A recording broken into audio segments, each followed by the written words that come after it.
السلام عليكم ورحمة الله وبركاته.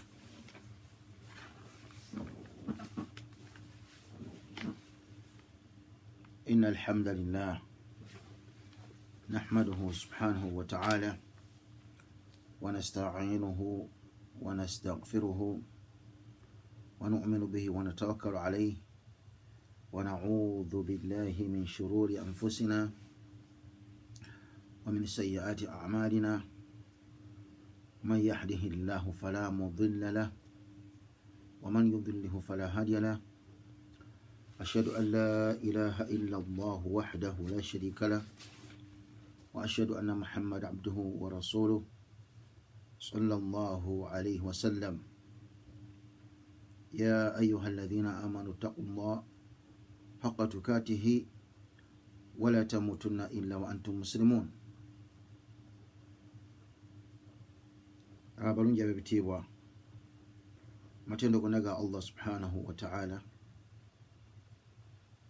tumulajania Allah subhanahu wa ta'ala asse ebyengera n'emirembe ku mbaka sallallahu alaihi wasallam, oyo yatujjira n'obulungamu n'eddiini eno y'amazima. Kyensaba tujjukanyeko olwaleero insha Allah kyekigambo tajridul iman. Omusiraamu okumanya nti oteekeddwa okuzza imaani yo eno ekuli mu kifuba, okugizza obujja, n'obeera nga mwanattu ogizigula okusinziira ng'omubaka sallallahu alaihi wasallam bwe yagamba mu hadithi. Yagamba nti inna al-imana la yakhluqu fi jawfi ahadikum kama yakhlaqu athawbu fas'alu allaha ta'ala an yujaddida imana fi qulubikum. Hadithi di sahih, sahahu al-Albani fi sahihi Ibn Majah, fi sahihi al-Jami'. Sahih al-Albani yagamba nti hadithi ntuufu bwe yagiteeka mu Sahih al-Jami' nga mbaka sallallahu alaihi wasallam agamba nti inna al-imana la yakhluqu fi jawfi ahadikum, ti mazima imaani ekaddiwa, ekendeera, eguba, kubanga yakozesa kifaananyi kya lugoye. Olugoye luguba, lukaddiwa, lufuma, yaluwozezza okusobola okulabika obulungi, alugolola n'ebirala bifaanana bwe bityo. Omulala alukuba mu perfume bisobola okuwunya obulungi, n'ebirala bifaanana bwe bityo. Alukuumira mu kifo, bw'amala oddugolola n'aluteeka ku hanga, abimaana alukuumira mu kifo kyajja okuba nti n'olugoye lwolwo alukuuma luleme kubeerako ekyo ekitajja kumusanyusa, imma nga ali mu bantu oba wanahawu dhalika.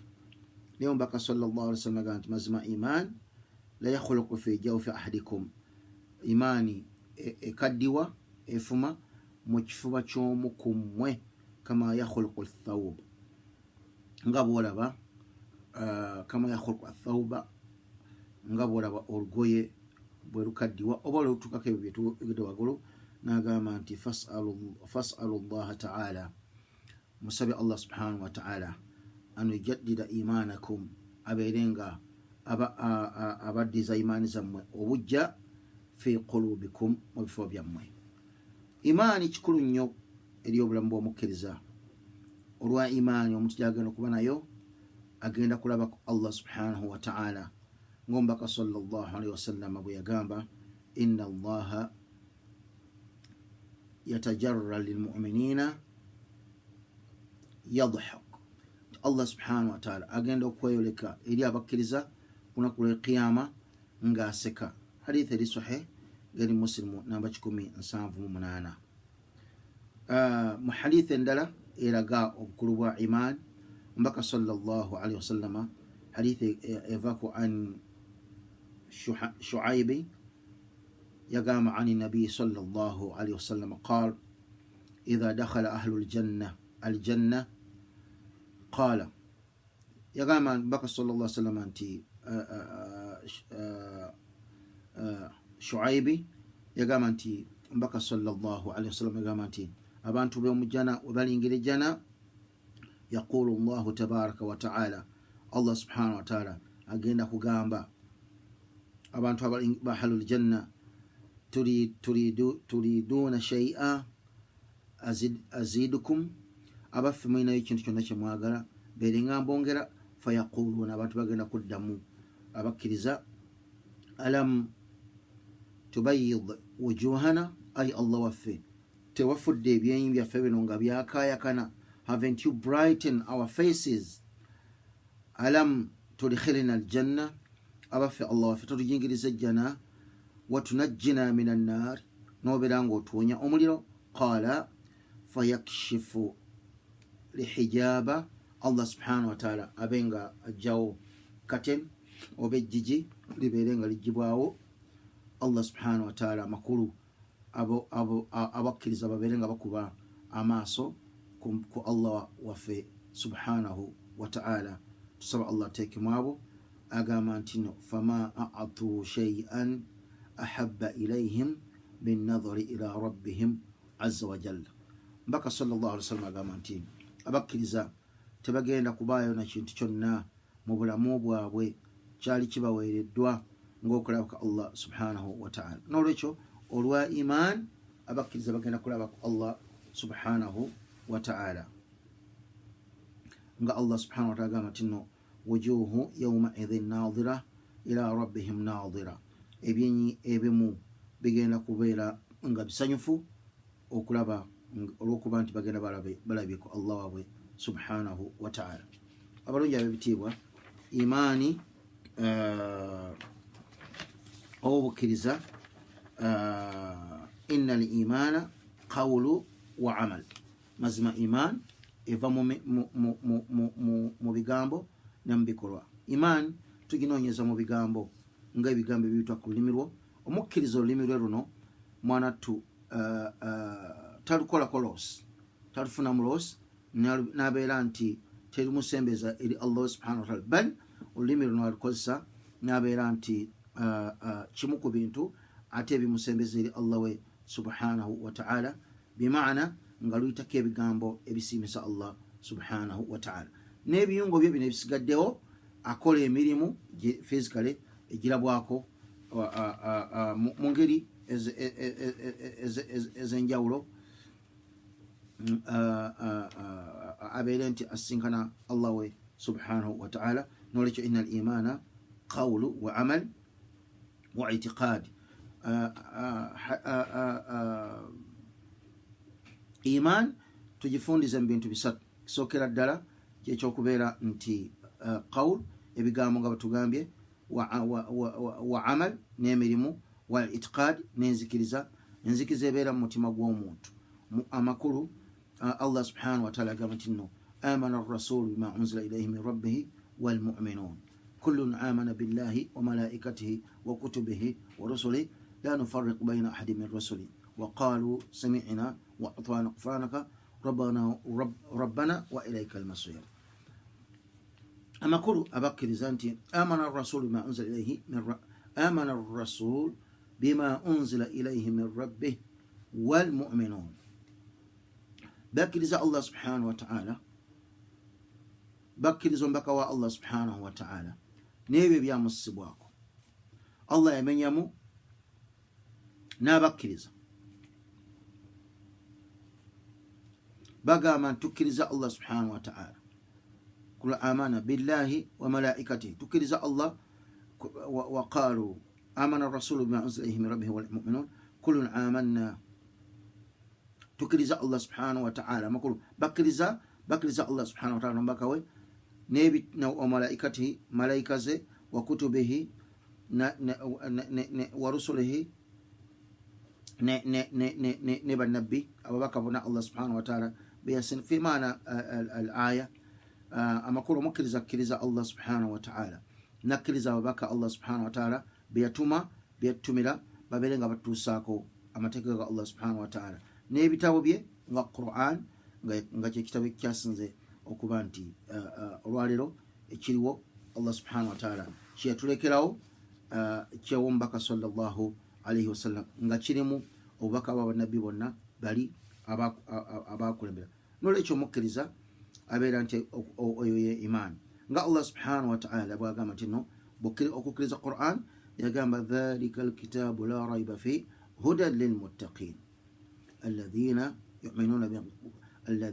yu'minuna bilghaibi wa yuqimuna as-salah. Amakulu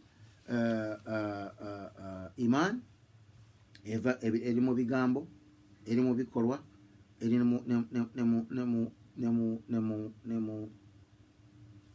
mu nzikiriza. Kwegamba mu kifuba ky'omuntu nti nzikiriza alladhina yu'minuna bilghaibi, ababakkiriza ebyo bye batabako, nokkiriza nti malayika gye ziri wadde sizirabangako, nokkiriza nti okuzuukira gye kuli wadde tekikwereeza kumala kulabako muntu azuukidde ng'omulaba olwaleero abantu webatera okufuna shayatina oluusi zigenda ne zinibalimba abantu nti omuntu omulaba nti yafuddeko n'azuukira, baga nti oyo yafa n'azuukira, biri nnyo mu balokole, n'atandika okwogera ebigambo mbw abantu basobole omukkiriza.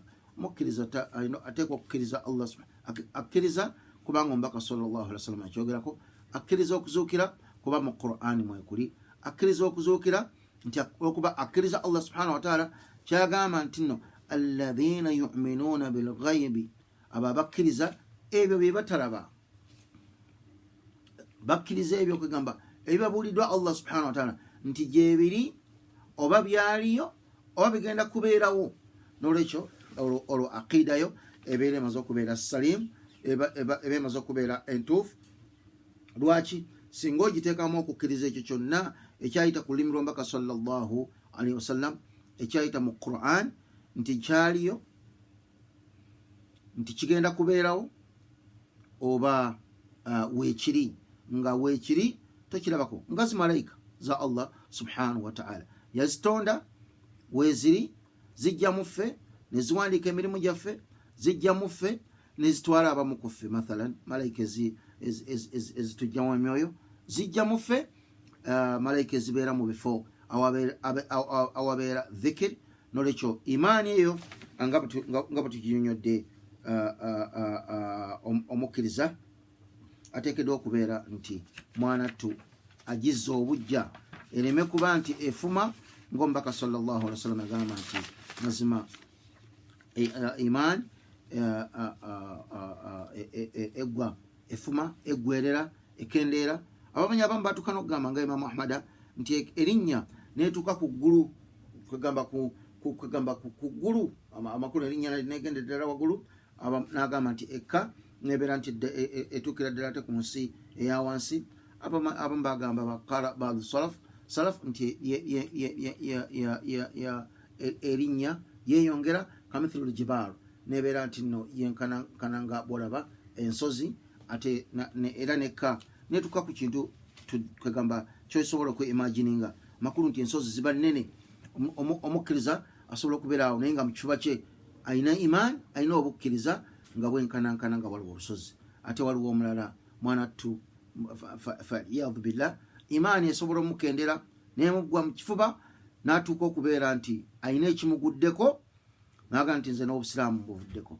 Allah bw'aba gyali n'atandika okwogera ebigambo ebifaanana bwe bityo, enzikiriza efudde, olulimi luno ne lufa, n'emirimu negifa. Tugamba nti imaani eri mu aqida, imaani eri mu bigambo aqwaal, imaani eri mu bikolwa al-amal, n'ebyo byonna byetaaga okubeera nti ozza obujja, omulimu gw'obadde okola n'ogunywererako, oba n'okola omulimu n'okola n'omulala.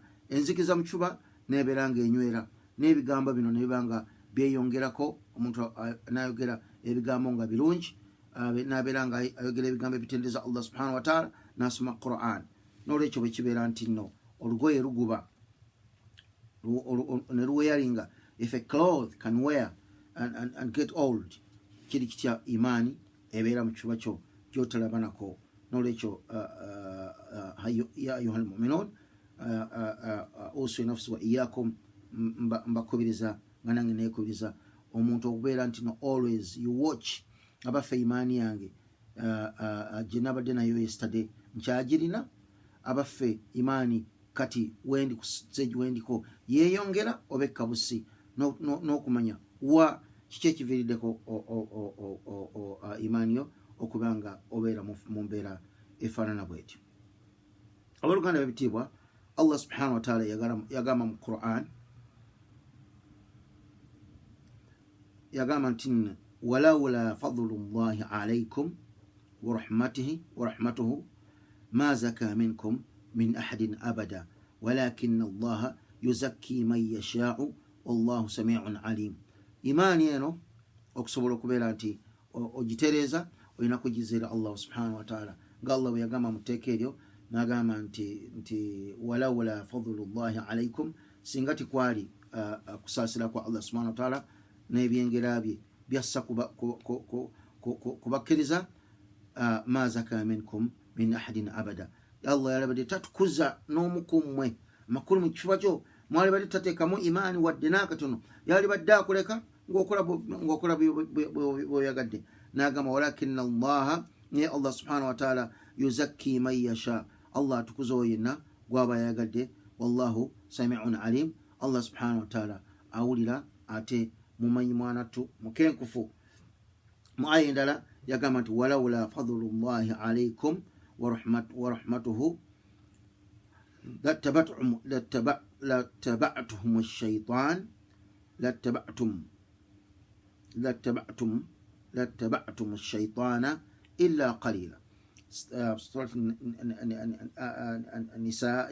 Surat an-Nisa aya 83 yagamba nti lawla fadlu llahi alaykum, era ekisinga tekwali kusaasira nabyengera Allah subhanahu wa ta'ala byabawa wa rahmatihi n'okusaasira kwe lattaba'tum ash-shaytana illa qalila, mwali badde mugoberera sitaani mwenna illa qalila, okujjako abatono nnyo. Oba mwali badde mugoberera shaytaani mu mirimu gyammwe byonna egisinga obungi, okujjako akatono nnyo bwe kati. Amakulu omuddu omutima gwe guno gwali badde nga singa Allah subhanahu wa ta'ala sikwali kutukuza Allah na kusaasira kwe n'abeera nti atugaidinga Allah fena tugoberera nkola ya shaytan, naye Allah subhanahu wa ta'ala olwekyo omuntu yenna ayagala okuba nti no atereza imaani ye alina gizeera Allah subhanahu wa ta'ala, n'abeera nga choice ze zakola, nga bw'aba akola choice eyo enaleeta imaani mu kifuba kye, enaatebenkeza imaani mu kifuba kye, enaayongeza ku imaani eyo gy'alina mu kifuba kye, protectinga imaani already Allah gy'abeera nti amuwadde mu kifuba kye. Yova olaba ku nsonga ya Allah subhanahu wa ta'ala yagamba mu surat al-Hujurat ng'akubiriza bakkiriza okubeera nga bakola choice. Allah subhanahu wa ta'ala yagamba nti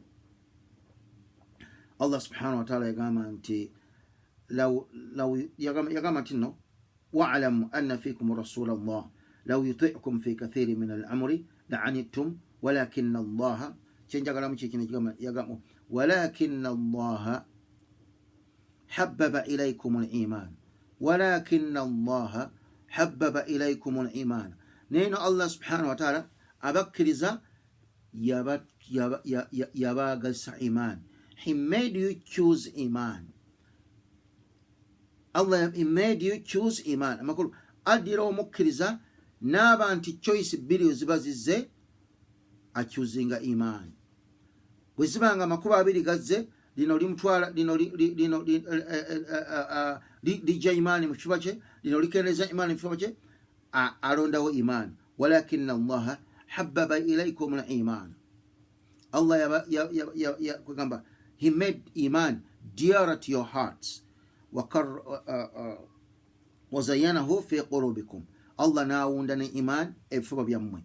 Wakaraha ilaykum al-kufra. Allah n'abatamya obukafiri, walfusuq n'obwononefu, walisyan n'okujemera Allah subhanahu wa ta'ala. Fusuq ye muntu okukola ekintu kyonna nga kirimu obwononefu, obumanyikiddwa bwenzi n'ebintu ebifaana bwe bityo, okukola mazambi. Walisyan n'okujemera amateeka ga Allah subhanahu wa ta'ala. Allah agamba nti no ulaika humur rashidun, abo abakola choice ezo nga imaani eri more dearer to him ku mutima gwe guno, obukafiri n'aba nti abutamwa, okujemera Allah subhanahu wa ta'ala n'aba nga akutamya, n'obwononefu n'ebikolwa bya mazambi g'omunefu n'abeera nga agatamwa. Allah yagamba nti nno fadlan min Allahi wa ni'ma, mwana tu is a blessing ate kyengera ekiva ewa Allah subhanahu wa ta'ala. Olwekyo tusabe Allah subhanahu wa ta'ala abeere nti kwegamba atuwa ekyengera ekyo ate nga is a favor kyakusaasira Allah subhanahu wa ta'ala okuba nti akuwadde choices nnya mu mutima gwo. Esookera ddala hubbul iman, okuba nti oyagala nnyo iman okusinga ebirala byonna, n'obeera nga omutima gwo guno tegutebenkera singa guzzeemu ekyennyume kya iman, ekyennyume ekyobukkiriza kyo kimu. wakaraha alkufra walfusuq walisyan, okutamwa obukafiri n'okujemera Allah subhanahu wa ta'ala, n'obwononefu n'okujemera Allah subhanahu wa ta'ala. N'olwekyo ekyo bw'onaabeera nti nno kwegamba kwe kuwankira kyowankira Allah subhanahu wa ta'ala yasuubiza, yagamba nti walladhina jahadu fiina, abo bonna abalafubana abatakabana omukubo lyaffe, lanahdiyannahum subulana inna Allaha lama'a almuhsinin. Ebbanga ly'omala nga weerwanyeeko ng'oyagala ekyo kyoyagala kyowankira kwokolera choices zo, Allah subhanahu wa ta'ala alladhi yagamba nti walladhina jahadu fiina, abo bonna abalwana abatakabana ku lwaffe amakulu ku lwa Allah subhanahu wa ta'ala, nga olwana weerwanako fenna tulina that kwegamba driving force, that tempting force ejja neno nekonkona ku mutima gwo buli ssaawa, eyagala kuyingizaawo bwonoonefu, kwegomba bintu bya kikafiiri, kuba nti nno oyagala kujemera Allah subhanahu wa ta'ala, kuba nti ogayala buli lwolwanyisa, buli lwoteekamu that kwegamba that effort, Allah subhanahu wa ta'ala yagamba nti lanahdiyannahum subulana, Allah yagamba tumulungamiza ekkubo erimutuusa gye tuli, n'agamba nti inna Allaha ma'a almuhsinin, Allah mazima ddala ali wamu n'abo abantu abalongoosa. Amakulu, the more you try, the more you strive, the more you try to incline or to lean or to flee or to turn or to walk or to get closer or towards Allah subhanahu wa ta'ala, the more Allah subhanahu wa ta'ala will protect you, the more Allah subhanahu wa ta'ala will bring you closer to him. Allah, the more and the more he will drive you from that which takes iman from your hearts. Nolekyo omuntu kikulu nnyo okuba nti you always strive to the best of your ability, okuba nti nno omanya you check abaffe ekiriwa ekina kamba ekyokulabirako. Omuddu okukola choice n'agamba nti nze nina obwetaavu, nina obwagazi, n'agamba nti naye ngenda kukuuma omwoyo gwange. Bw'aba musajja n'agamba nti ngenda kukuuma omwoyo gwange, sijja kugwa mu bikolwa bya bwenzi, ngenda kukola choice. Kiriwo ekyobusiraamu, kiriwo ekyobukkiriza, kiriwo ekyokugondera Allah subhanahu wa ta'ala, kiriwo ekineesambayo obwononefu, ngenda kuwasa mukyala. Ngenda kuwasa omukyala naye sigenda kusooka kuba nti ate mukolako bikolwa by'obwenzi. Bw'aba mukyala bw'atyo. Ate nayongerako kati ekyo bwebanga ye choice, Allah subhanahu wa ta'ala akuluŋŋamya inna Allaha ma'a almuhsinin. Bw'obanga ekyo ye ndowooza gy'olina, Allah subhanahu wa ta'ala ate akulongooseza, akuluŋŋamya n'okola choice n'ogamba nti la, ate omukkiriza tawasa oba tafumbirwa atali musiraamu. Inna Allaha ma'a almuhsinin, ate Allah subhanahu wa ta'ala n'akwongera another level, olwo imaani egenda on another level, naga nti la, bw'oba okola choice ate noonya musajja mulongoofu, ate noonya mukyala mulongoofu, wanahawu dhalika. Olulimi luno ng'ogenda okwogera, Allah subhanahu wa ta'ala n'akuluŋŋamya lanahdiyannahum subulana, Allah subhanahu wa ta'ala n'alutukuliza nga teluyitako ebigambo bya bwemu. Amaaso gano n'aga protectinga nga tegalaba bigambo o internet eno etufuukidde omuteego ng'amaaso go gano Allah subhanahu wa ta'ala naga protectinga negabeera nti tegalaba bintu byabuwemu.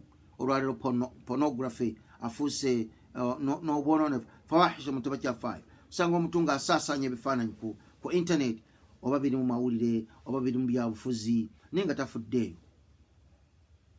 Omuntu atuuka n'okuweereza baneebifaananyi ng'omukyala yafudde dda, naye nga alaze ebitundu omuntu byatateekeddwa okulabako, naga mulaba ono baamusse, oleda oli yafudde dda. Oluusi akulaga ebifaananyi ng'omuntu yafa naye nga ate ali we India, tomumanyi nakumumanya, yewe obeera omumanyi, so what? Lwaki olaga ebifaananyi by'omukyala ng'ali bwereere? Muntu akola choices, walakin Allah habbaba ilaykum al-imaana.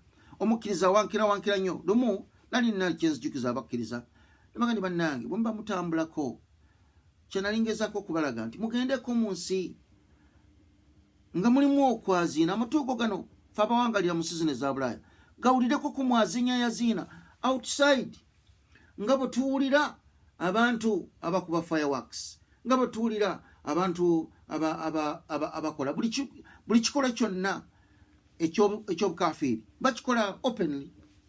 Oyinza okuba nga otambula n'osanga abantu nga batadde concert mu kisaawe, bano bali bwereere, bano bakola batya, bano bakola baleekaana.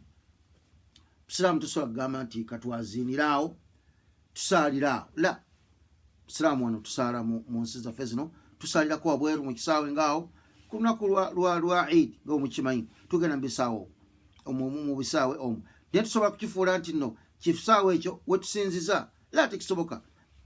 Namaga nti twalako amatuugo gano. In fact nalina ku baana, naye nga si ku baana bokka, naawe kenyini omuntu omukulu, you are in need of that. Bw'oba okola choice ng'ogenda okukola holiday, gendako mu nsi, namugamba nti gendako nga mu Uganda eri abantu bo, gendako nga e Dubai. Mwana tunina ebintu binalaba e Dubai eyo, nosanga edduuka nga baligadde bano bagenda kusaala. Gendako mu umura, gendako mu bifo ebifaanana bwe bityo. Mutuugo gano gabeere nti no gawulirako okwaziina. Hayya ala ssala, hayya ala alfala, qad qaamati ssala. Musiraamu n'agamba nti lwaki abantu mulowooza nti omuntu bw'aba agenda mu holiday alina genda Uganda yuka na umura? La hawla wala quwwata illa billah. If I had a chance of doing umrah every month, I would be doing it. Nefulumako mu nsi yaffe eno Bulaaya, nengendako nenkola umrah almost, nenkolako ku tawaafu. Naga nti nze ndi musiraamu, naye nze choice zange ziri mu bintu birala. Walakinna Allaha habbaba ilaykum al-imaana. Allah yayagala ogendeko mu nsi, ogendeko mu kitundu, okubeera nti no imaani eno gy'olina ogizza obujja. Abamu oluusi tubeera mu nsi zino tuwangaalira, oli musajja naye nga nejjumu oluusi togisaala. Togendako oluusi n'essula ya jama eyo yakulemera ddala, n'otuuka n'okuswala abamu ne Eid ekuyitako. La hawla wala quwwata illa billah. Tajdiidu al-iman, omuntu okuzza imaani eno gy'olina mu kifuba, okugizza obujja.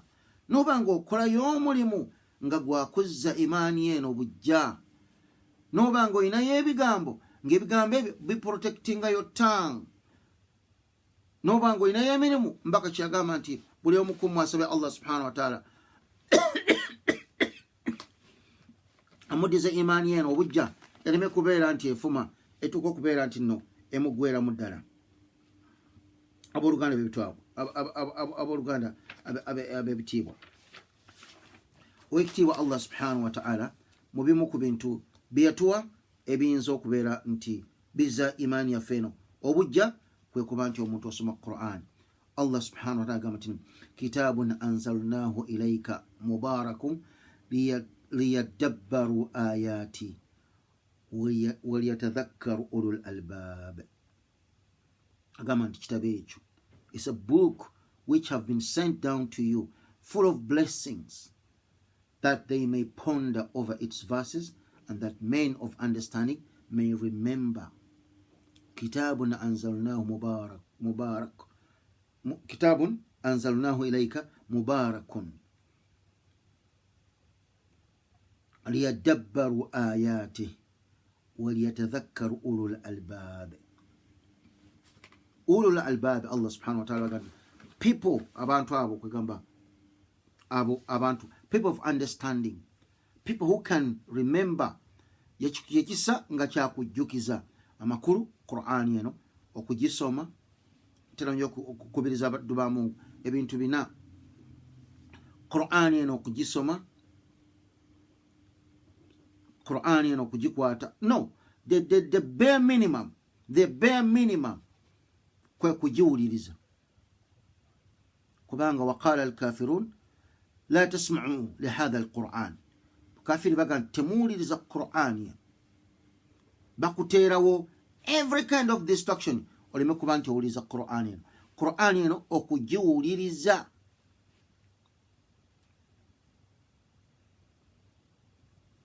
nga Allah bwe yagamba tino qul qad uhiya ilayka innama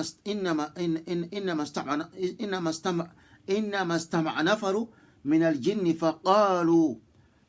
Amajinni Allah subhanahu wa ta'ala yatuma amajinni, kibina ky'amajinni eri omubaka sallallahu alaihi wasallam nasoma Qur'ani ne gabeera nga gagiwuliza. Waqalu inna sami'na alqur'ana, nti tuwuliriza ki? Qur'an.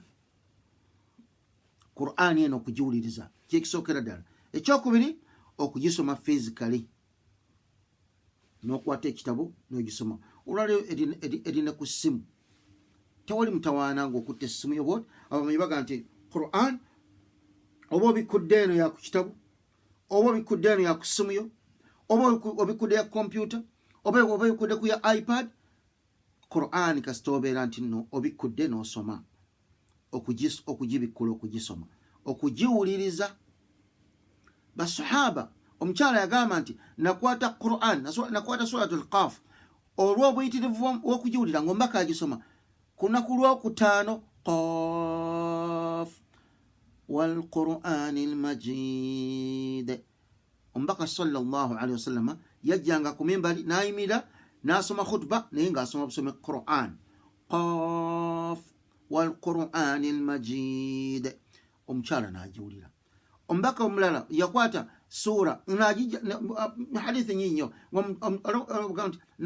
nakwata sura nga njijja mu kamwa k'omubaka, amakulu yagikwata n'okugiwuliriza, okugisoma ng'okutta ekitabo bw'oti, okugikwata mu mutwe. Gezaako okutandikira ku qul huwa Allahu ahad. Essura zino ezisembayo eri omuntu atamanyi na kumanya nti essura esembayo mu Qur'ani ya Surat Nas erimu aya mmeka? Erimu aya 6 ya akhi. Bwoti obenga ozimanyi. Sheikh Ibn Baz yagamba nti mu Ad-Durusul Muhimma mu kitabo ekyo yagamba nti omuntu akwatidde 15 verses mu Qur'an, sura mu Qur'an, amanye amateeka gaazo, amanye okuzisoma n'ennamula yazo, nakiki ekyegenderwa ebigenderwa ebiri mu ssuula ezo. N'agamba nti amakulu ze ssuula 14 esembayo mu Qur'an, n'oyongerako n'Al-Fatiha, kubanga Al-Fatiha gyosomesa mu swala. Obeera otya nga tosobola kusoma qul huwa Allahu ahad Allahu samad. Naye omubaka mukyala yagamba nti nakwata surat Qaf wal Qur'anil Majid bal ajibu an ja ila akhir sura. Yagikwata bukwasa omubaka yajjanga n'agisomaawo, n'agikwata sura mpanvu genda mu Qur'an ogirabye. Ye sura ya 50 mu Qur'an genda ogirabye. Olwo omubaka yagisomanga nnyo, amakulu yagiwulirizanga n'ateekayo ebirowoozo. Ekira atadabbur kwe kuteekayo nga Allah bwe yagamba nti kitabun anzalnahu ilayka mubarakun liyadabbaru ayati. Amakulu abantu babeere nga beetegereza, bateekayo omwoyo, bagiwuliriza, okugamba they contemplate on its verses, okugiwuliriza, okugisoma, okugyetegereza, okugyekenneenya amakulu agagirimu, n'okugikwata mu mutwe. Ebyo ebiina bwona abiteeka in your practice, in your life, ekyokutaano kijja kujja kisetolinga mu mutima gwo. ekyokugiteeka mu nkola biidhinillahi tabaraka wataala, kubanga Allah yagamba dhalika alkitaabu la raiba fi huda lilmuttaqin. bwonaagiwuliriza lillahi subhanahu wataala ng'ogyeko empeera zo gy'okufunamu, ng'ogyeko empeera nti buli nyukuta gy'osoma erimu empeera 10, naye okugiwuliriza, okugisoma, okugikwata, okugyetegereza amakulu agagirimu, n'osoma nga amatu gawulira weegali oba owuliriza, amaaso weegali, omutima guno weeguli. ebimu oyinza okuba nga osoma olabako, kubanga muzibe akwata Quran mwanattu n'agikolerako. Osoma nga obwongo weebuli, magezi weegali, attention, you are so attentive, n'omutima guno gutya weeguli. Quran eno ejja kuzza imaani obujja mu kifuba kyo. Ekyokutaano kijja kusetulinga kyokka Allah ajja kikuwa biidhinillahi tabaraka wataala, ekyokugikuwa gikolerako, nga Aisha bwe yagamba nti kana khulquhu alquran au kama qala sallallahu alaihi wasallam. Hadithi yagamba nti empisa ze yali Quran. Ekimu ku binyweza imaani mu kifuba ky'omuntu nga tugambye nti omuntu okuba nti no, nga Allah yagamba mu aya nyingi nnyo, yagamba afala yatadabbaruna alquran am ala qulubihim aqfaluha. Abaffe tebeeregeza Quran oba mitima gyabwe giriko envumba. N'olwekyo aya eri gye twagambye kaalu yagamba nti no lalala, tugenda kubuukawo aya awo nyingi nnyo. Ekikulu tukitegedde, ekimu kwe kuba nti omuntu asoma Quran ezza obujja imaani y'omuntu. Ekimu kyetugenda okulabako mu bufunze ennyo tubeere nga tumaliriza ye muntu okutunula mu bulamu bw'abasahaba. Allah subhanahu wa ta'ala agamba nti no as-sabiquna al-awwalun min al-muhajirina wal ansar والذين اتبعوهم بالإحسان رضي الله عنهم ورضوا عنه. Yaga nti abo abasenguka okuva e Madina ne ba answari abatasomba ka sallallahu abasangibwa e Madina, abasenguka okuva e Makka ne ba answari abasangibwa e Madina abatasombaka sallallahu alaihi wasallam, walladhina ittaba'uhum bil ihsan, no yinna abagoberera mu bulungi. radiyallahu anhum wa radu an. Allah subhanahu wa ta'ala yasiima kubo bana ababagoberera, n'asiima kubo basahaba. Allah yasiima ku basahaba no yenna n'abagoberera mu bulungi. Okutunula mu bulamu bw'abasahaba kimu ku binyweza imaani mu kifuba, oba ekizza imaani yo obujja mu kifuba kyo. Nga tulabe mu Muslim yateekamu ekigambo, yagamba nti kitaabu fadaili sahaba radiyallahu ta'ala anhum. Yagamba nti ezimu kwegamba ku nkizo oba tukite bwetyo, ebimu kwegamba ku birungi ebyabasahaba mubaka sallallahu alaihi wasallam. Hadithi ya Abu Huraira agamba nti qala Rasulullah sallallahu alaihi wasallam, mubaka sallallahu alaihi wasallam yajja eri basahaba n'abagamba man asbah minkum alyawma swa'ima, anikum mweyakeseza nga yasiibye. Qala Abubakar ana, Abubakar n'agamba nti nze. Qala faman tabi'a minkum alyawma aljanaza, qala Abubakar ana, ani agoberedde ejjaneza amakulu, anoonyaamu empeera z'ogoberera muganda we afudde, anoonyaamu empeera z'okusaalira, anoonyaamu empeera bweso. Abubakar n'agamba ana. Man at'ama minkum alyawma miskina, ani yakutte ssente n'asaddaaka aliisa omuntu omwetaavu. Qala Abubakar ana. N'agamba nti man aada minkum alyawma marida, ani yalambudde omulwadde mu mmwe, n'ogenda olambule muganda wo omulwadde ng'onoonyaamu mpeera za Allah subhanahu wa ta'ala. Qala Abubakar ana. Mbaka n'agamba nti majtama'na fi umrin illa dakhala aljanna, majtama'na fi mur'in illa dakhala aljanna.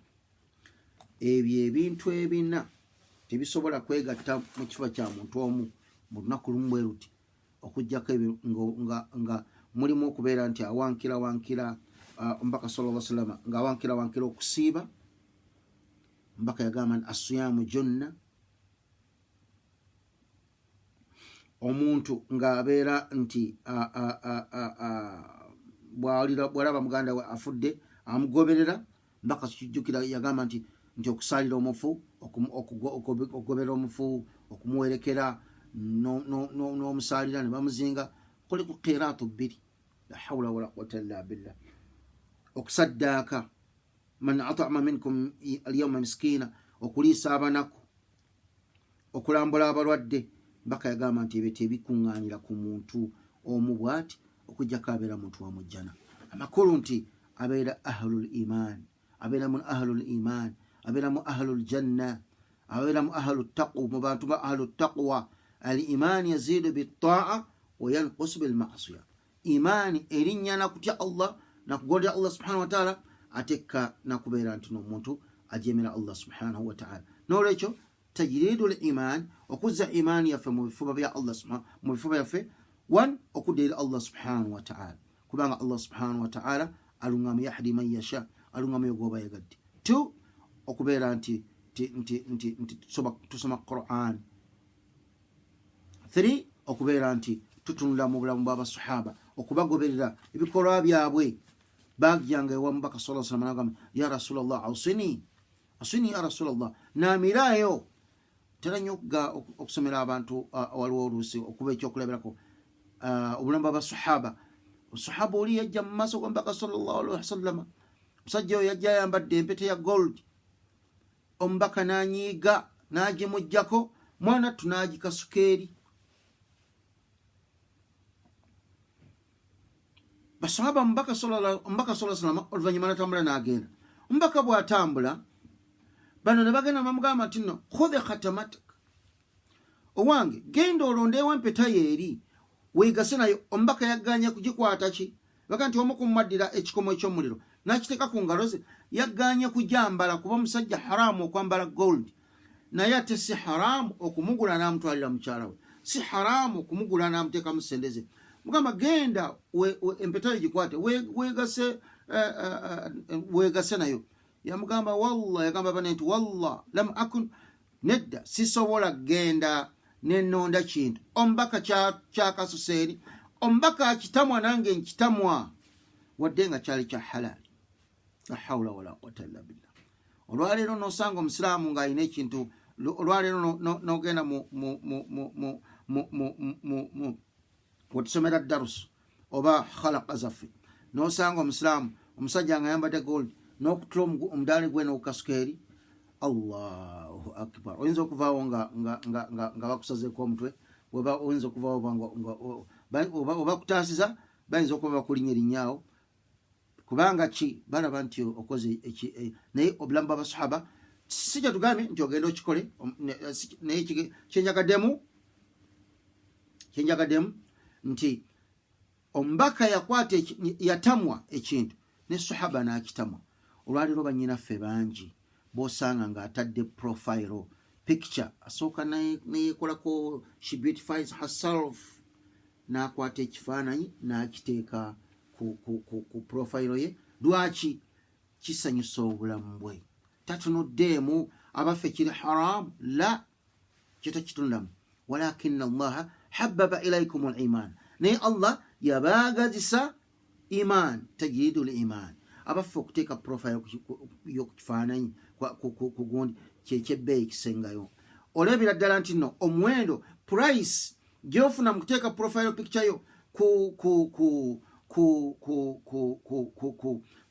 okuteeka ekifaananyi kyo ku profile yo kyekyebeeyi, omuwendo gw'ofunamu gwe munene okujemera gw'ofunamu n'okugamba nti ogondedde Allah subhanahu wa ta'ala. Allah yagamba nti nno waqul lil mu'minina yaghdudna min absarihinna, yagamba nti bagambe naye yagamba nti no wala yubdina zinatahunna, bagambe they should not put their beauty, their adornment on display.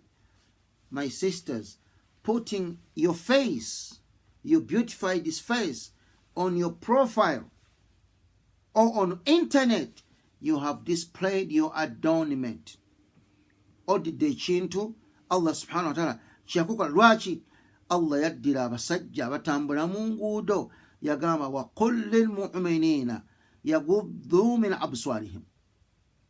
Bogamba abakkiriza bakkakkanya amaaso gaabwe baleme kutunula ku bakyala. Nagamba dhalika azka lakum. Ekyo kyekyokwetikuza oba dhalika azka lahum. Aya simanyi oba ngikomekereza bulungi. Naye ekyo kyekyokwetikuza ekisembayo ekirungi omusajja amukyala akuyita ono mu maaso oba profile yo abakyala bano abatebefiirayo okumutunulira n'omwetegereza kyosazeewo kyekikyenyigemu Allah kyeyakulagira okukkakkanya amaaso. Omusajja okulaba ebifaananyi ebyobukaba ebiri ku internet kyosazeewo okukkakkanya mu kifo ky'okukkakkanya amaaso. Nekyenjagala okusembayo kwe protectinga imaani zaffe omuntu ebimu protectinga imaani zaffe kwe kulaba kyetugambye ekisookera ddala tugambye okusoma Quran, naye ekirala kwe kwesiba okutunula mu bulamu bw'abasahaba, n'ekirala okubeera nti weesiba ku swala. Allah subhanahu wa ta'ala agamba nti no inna as-salata tanha anil fahsha'i wal munkar n'ebirala insha Allah.